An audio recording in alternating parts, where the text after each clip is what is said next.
All right, let's do it. It's time for the Morning Announcements. Morning Announcements on the Nightcap with Nightcat YouTube channel. This is the kitsch-minded morning show where we get you ready for the day. I am your host, Nightcat. Thank you so much for being here. We've got a great show. Happy Cinco de Mayo, folks. I'm very happy to be celebrating Cinco de Mayo with you. Let's talk about what's coming up on the show. JVN, Jonathan Van Ness, his husband got his green card. We're going to talk about that. We're also going to give you updates on the people who stole Lady Gaga's dogs and shot her dog walker. And then we're going to get into the book of useless information, and I am going to tell you about some of the strangest celebrity phobias and how they affected their acting roles. But before we get into any of that, it is Cinco de Mayo. Happy Cinco de Mayo. I thought it would be fun to talk about because I've been seeing like infographs and videos a lot in the last couple of years about what Cinco de Mayo is. So I thought it would be fun to just sort of go over it real quick because there's a big misconception. The first one being that Cinco de Mayo is like 4th of July for Mexicans, like it's their Independence Day. It is not their Independence Day. Cinco de Mayo is actually a celebration of Mexican heritage. So it's actually much bigger here in the US. We celebrate it huge here. It's actually a celebration of the Battle of Puebla, in which the Mexicans beat the French and were able to keep their, land and their army strong in 1862. So it goes back a long, long time. But that was May 5th, 1862, and ever since then, that's why we celebrate Cinco de Mayo, is celebrate the French losing again. The French can't stop losing, though we would have lost the American Revolution without them, so let's not trash them too hard.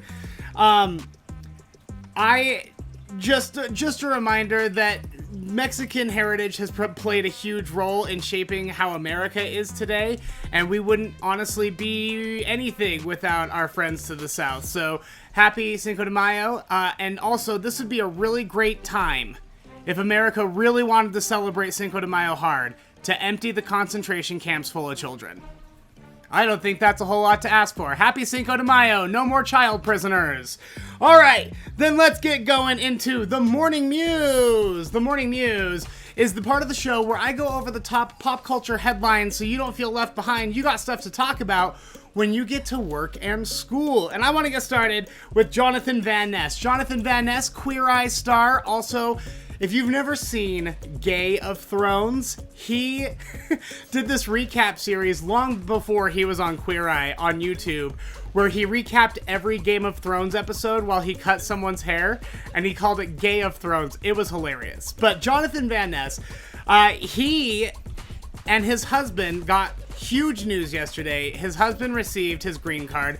He can now stay in the United States. So if you don't know, his husband is a Londoner. He's from England. And they met while Jonathan Van Ness was on a comedy tour. And they surprised everyone on New Year's Eve by dropping that they had been married earlier last year. So they got secret married a while ago and just announced their marriage.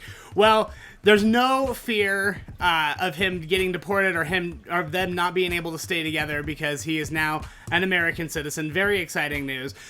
I love it because in the Instagram post that Jonathan Van Ness posted, he talks about how 6 years ago, these two wouldn't even have been able to get married, let alone, file all the citizenship paperwork and stay together here in the United States. That's a big deal. It wasn't even 6 years ago. It was like 5 and 3/4 years ago that it was still illegal for these two people to get married. So very exciting news. Congratulations to the happy couple. And you know how much love makes me just bleh. So that's a big deal. All right, Paris Hilton. Ugh, I love her. So we all know this Paris Hilton shirt, right? It's been circulating the internet forever, where she's up at the club, her arms are in the air. Stop being poor. That's been around forever. Well, she took to Tik Tok to clarify some things. I think it was Monday that she did this. But she goes, this shirt that you always see me wearing?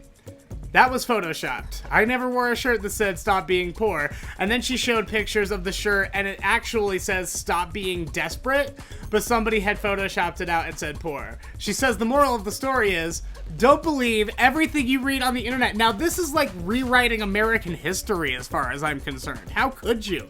I know this is iconic. But honestly, I'm glad to hear that she's not, I mean, I'm sure she's elitist a little bit, but like, not as much as we all pinned her down for on The Simple Life. Also, she's been speaking up a lot lately. I don't know what's going on, but I'm loving this new energy from Paris Hilton. She's been to Utah like 4 or 5 times in the last 6 months to come and protest and speak on Capitol Hill about the mistreatment of her and multiple other students. And when I say mistreatment, I mean straight up abuse by the Provo Canyon School. There are private schools and like youth rehab facilities sprinkled all over Utah. Not a whole lot of people checking in on them, and there have been stories of abuse. Paris Hilton came out and talked about what happened to her at these schools and is begging for these kind of places to be shut down. So, I don't know what's going on with her, but I like it. She is so spicy. It's very good.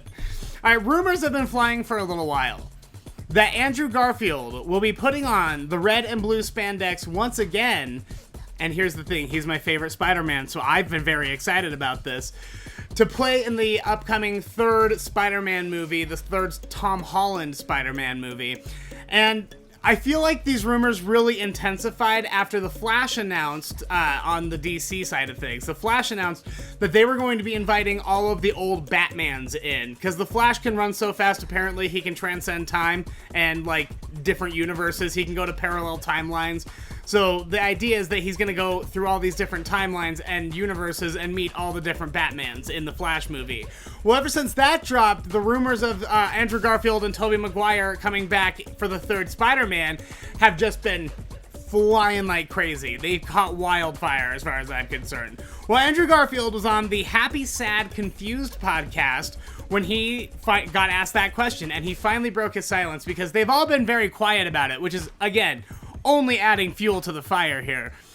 And they were like, so are you gonna be in the new movie? And Andrew Garfield was like, look, I don't know where this keeps coming from. I haven't heard anything. I don't want to spoil anything. I'm not gonna ruin it. I'm not gonna jinx it.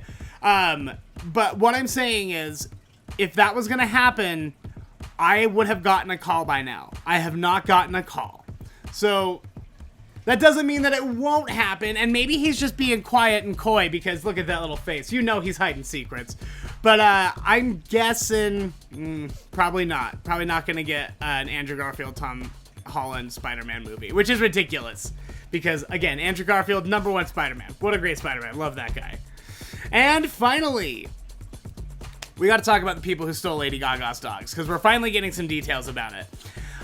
So if you don't remember, a few months ago, Lady Gaga, or I guess it wasn't even a few months ago, a few weeks ago, Lady Gaga was walking, or I'm sorry, not her dog walker, his name is Ryan. Ryan was walking Lady Gaga's 2 French bulldogs when 3 men hopped out of a car, shot Ryan, and stole the dogs, took off with them. So the dogs got dognapped. The dogs returned a few days later. They showed up at a police station. A woman says that she had found them tied to a street pole and that she was turning them in. Okay, so here's the thing. 5 people have now been arrested for the crime, for the dognapping and the shooting. The 3 are the 3 guys who actually did it. The 4th is one of these 3 guys' dads. And the 5th is the woman who turned the dogs into the police, because it turns out she didn't find them tied to a street pole, even though early in the investigation, police said that she didn't seem like she was a suspect, like it genuinely seemed like she just sort of stumbled upon the dogs. She is the girlfriend of the dad, and I guess what happened is the 3 of them went out, they dognapped. None of them had a clue that they were Lady Gaga's dogs. They were just up to some, waywardness.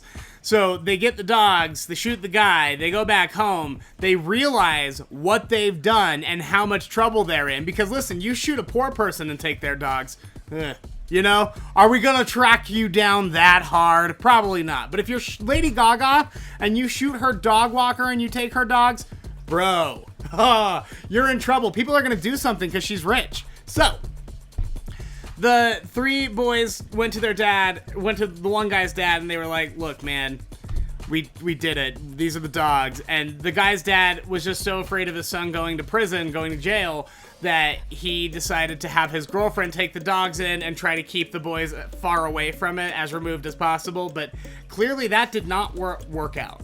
They are all due in court May 11th, which is next week. So I'm sure we're going to be having some hot updates from this dog drama. This is like one of the craziest stories ever. I cannot believe it. Oh, there we go. I gave you a lot of Andrew Garfield just now. You're welcome. And that is the Morning Mews. All right. I think it's time then for us to talk real quick about the Patreon. Patreon.com/nightcatshow. This is an awesome way for you to help support the show. This is like the #1 way, other than watching and downloading, which thank you so much for doing that. You've been doing it very, very aggressively, and I appreciate that. But the best way to support the show is through our Patreon. It's a service where you can donate a small amount every month to keep your favorite shows on the air, to keep your favorite artists independent. I'd really like to be able to keep doing this for a long time. I'm still applying for jobs. I've been unemployed for like 2.5 months, and I still haven't gotten a job yet. And I've gotten 1 interview, so it's going great. But this is how I'm doing it. Patreon. Patreon.com/nightcatshow. If you have $3 or $5 or even more, I'm not going to ask for more, but if you have it to spare and you want to give it to me, I certainly would put it to good use. Thank you so much to our patrons. I know a lot of our patrons are watching right now. Thank you so much for your continued support. I really, really, really appreciate it. Patreon.com/nightcatshow. Go check it out. And also, check out the link tree in the description of this video to find the waiting list for the Nightcat True Crime Walking Tours. These walking tours have been so much fun. We've just been walking around the city, and I've been telling people about the cool, historical, crazy crimes that have happened right here in Salt Lake. And, I would like to, again, make this something that we do regularly, and a way that we can keep expanding the show and expanding the Nightcat brand is through these tours. So I don't have any more.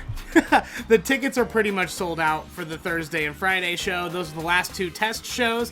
Then I'm going to take all the information I've learned, I'm going to rework it, and then I'm going to post more dates and get a real good solid plan, because ideally I'll be able to do these throughout the entire summer. So, Nightcat True Crime Walking Tours, check out the link tree, linktr.ee/JacksonWitt. In the description of this video, it'll take you not only to the True Crime Walking Tour waiting list, it will also take you to the Patreon and all of our social media and everything else. Don't forget to subscribe to this channel and like this video. Hey, go like this video, okay? Let's check in on the chat, see how everybody's doing. Good morning, Katie. Good morning, Zizor. Doggone T, how are you, dear? Mindy, happy Cinco de Mayo to you. Marissa, good morning. Lindy, hey. Erica, good morning, darling. Oh, and happy Hump Day. It is Cinco de Mayo and it's Hump Day. I think it's time to start partying. I mean, why not? Let's crack open a Corona. It's only what? It's not even 8 yet. It's 7:15. Why not start the day with a Corona? Happy Cinco de Mayo. Good morning, Emmanuel. Good morning, Sadie. Good morning, Nathan. Oh, I know, Marissa. I also love the dog drama. Listen, I gotta tell you, I know I do a lot of animal stories on this show, particularly stories about raccoons and alligators, because they're like my 2 favorite animals. But you're lucky that I am not constantly posting more animal news. Like, I have to search. I have to go out of my way because my timeline is just full of animal news and science facts and, like, weird, cool sharks and stuff. And I have to go out of my way to find news about people so that I'm not just telling you all this animal news. But who knows? Maybe we'll start doing, like, a Wild Wednesday where all we do is animal news. Animal news! Dang it, that's a good idea. All right, hold on. I'm going to write that down. Wild Wednesday. I'm glad that's why we do this, quite frankly. This is why we have these brainstorming sessions. This is why we sit down, we spitball, we plan the show. Luckily, I'm not doing a show right now. This is all just this is a planning meeting. Haha, I tricked you into another Zoom meeting. Sucks to suck. All right. Good morning. It's good to see y'all. I'm so happy that you're here. All right, I think it's time then for us, there we go, to get into the book of useless information. The book of useless information, this is a little bathroom reader that I found at the thrift store a while ago. And it's just chock full of some really fun, interesting, crazy facts. And I like this one because it's all about celebrity phobias. So I'm going to tell you a little bit about a few of these. Number one, arachnophobia. We know, acrophobia. Acrophobia. It's not arachnophobia, though that is hilarious considering it's about Tobey Maguire Spider-Man. Acrophobia is the fear of heights, and Spider-Man's Tobey Maguire was severely terrified of heights. But in the Spider-Man movies, he had to get over it real fast and managed to power through. Obviously, they weren't like doing all those stunts on a big building, but let me tell you, as someone who is also truly, honestly horrified of heights, I don't want to be strapped into a belt and flung across a soundstage either. I don't care if it's like a foot off the ground and it's all on green screen. It's still scary. My feet are not on the ground. I'm terrified. That's pretty much how this works. All right. Ataxophobia. Ataxophobia is the fear of disorder. And I've known people like this, and it's like a serious, serious thing. Soccer pro David Beckham likes having things in order. He likes things that are matching, and he likes things that are even numbered. And he's like obsessive about it. His wife Victoria told People magazine, if there are 3 cans of Diet Coke, he'll throw 1 away rather than having 3 because it's uneven. Just throw it away. Just throwing away cans of perfectly good cans of Diet Coke. Ridiculous. That's ataxophobia. That's not, I don't know, man. I feel like all of us have this to a degree. Like, if I'm in a dirty house, I can't relax. Like, I have to get up, even if I'm exhausted. If my house is too messy, I have to get up. I'm like, I've got to take some of these cups down from my room. There shouldn't be this many dishes in my room, because I literally just cannot relax. But having it so bad that you have to have your Coke cans in even numbers, ridiculous. Do you have a taxophobia? Tell me in the live chat if you have a taxophobia about anything. Like, is there anything that you're really particular about? Is there anything that you're worried about being out of order? All right, colorophobia. Obviously, I think we know what this one is. It's the fear of clowns. Colorophobia. Though he's a natural-born entertainer, you're not likely to find actor Johnny Depp anywhere near a circus.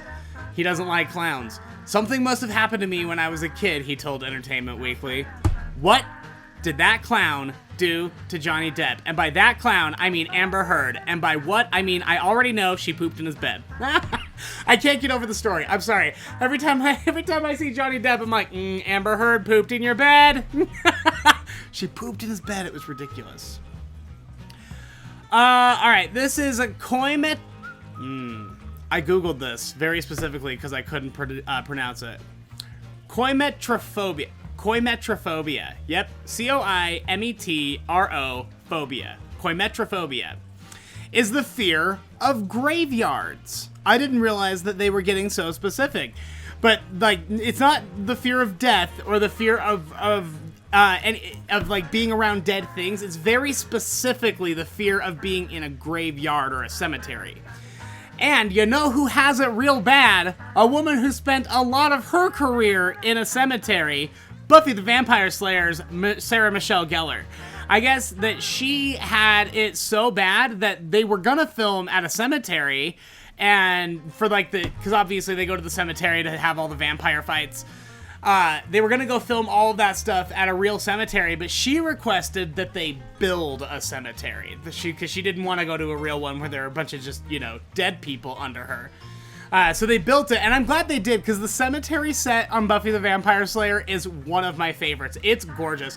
And in fact, Allison Hannigan, who plays Lily in How I Met Your Mother, she was also Willow in Buffy, she talks about how she stole a bunch of the set pieces from that cemetery, and she puts them out for Halloween every year.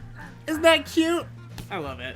And that is the book of useless information. I love stuffing my head full of useless information, and now I love stuffing your head full of useless information, whether you want it or not. Bam! All right. Check in one more time with the chat, see how everyone's doing. Okay, well, the consensus is clear. We want more animal news. All right, I will write that down as well. I like Wild Wednesday. We're going to do Wild Wednesday. Animal news on Wednesdays. Perfect. Oh, yeah, Erica. Erica and Zizor, you both put the same thing. The volume. People are obsessed with, like, the volume. My brother was the same way. I once turned it to 23, and you would have thought that I had hit a dog in front of him. He was so offended. I'm like, who cares, man? 23 is fine. No, apparently, 23 was the exact opposite of fine, as far as he was concerned. All right, I think that's gonna do it for me. We talked about celebrity phobias in the Book of Useless Information. We talked about our Patreon. We went through the Morning Mews, talked about Gaga's Dognappers. Oh, that's just so sad and terrible. I hope those people get put in jail for a while. And we gave you the full down low on Cinco de... Well, not the full. It was very much a highlight on what Cinco de Mayo is, but just a clarifier of Cinco de Mayo. Hey, go out, greet the day, greet the sun, have the day that you deserve. We stopped telling people to have a good day. I hope you have the day that you deserve. If you deserve to have a good day because you're a good person, then I hope you go out and have yourself a good day. But if you've been acting up, karma will sort that out for you. I'm going to turn it over to the fish. Here are your 3 minutes of fish. Bye, bye, bye.